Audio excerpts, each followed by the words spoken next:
Nissan Qashqai 1.6 TIG T163 Tekna review. What is it? It's the facelifted second-generation Nissan Qashqai, which has undergone small but numerous changes in order to strengthen its appeal in the ever-busier compact crossover market.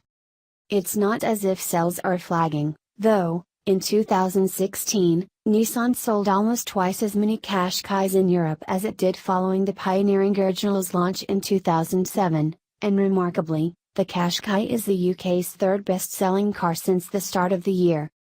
But Nissan says its customers want more plushness, be it in terms of design, finish, equipment or refinement, so changes have been made to the exterior styling, cabin materials, sound deadening, suspension and steering.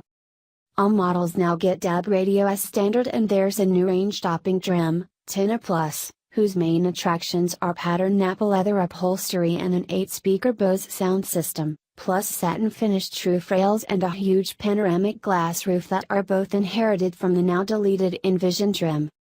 What's it like?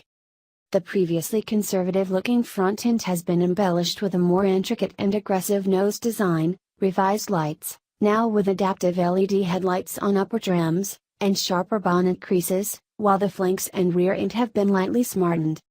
Inside, there's a new flat-bottomed steering wheel that's larger and has more buttons than before to allow easier operation of the Binnacle's 5.0 TFT screen and cruise control. It's thinly padded but attractive and ergonomically pleasing.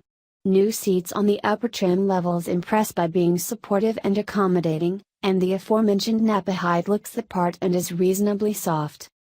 Tekna Plus also introduces electric lumbar support and memory function for the driver's seat, both unique among Nissans in Europe, on top of the existing electric seat adjustment and heating on Tekna models, although steering reach and rake remain manual. For the rest of the cabin, it's largely as you were. Up front there are plentiful soft-touch surfaces above waist height, a commanding and roundly adjustable driving position and mostly satisfactory switchgear. In the more austerely finished rear, there's well-lit and unencumbered accommodation for two 6-foot adults, a third would be less happy, and a reasonably proportioned boot behind 60/40 splitting rear seats with a multi-configurable floor and handy storage features.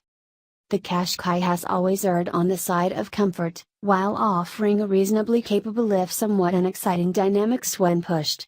The latest changes aim to amplify this relaxed mean, with springs softened between 5% and 8%, depending on curb weight, although a front anti-roll bar stiffened by 16% aims to preserve cornering composure.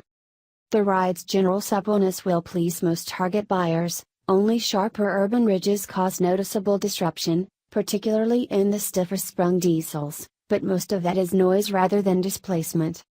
There's even a newly enhanced version of active ride control, which uses gentle braking via both the discs and the engine to dissipate large bumps such as sleeping policemen more rapidly, handy when you're late on the school run, while additional refinement-enhancing measures such as extra sound-deadening material, better seals and drag-reducing underside fins all help curb wind and road noise to rarefied levels.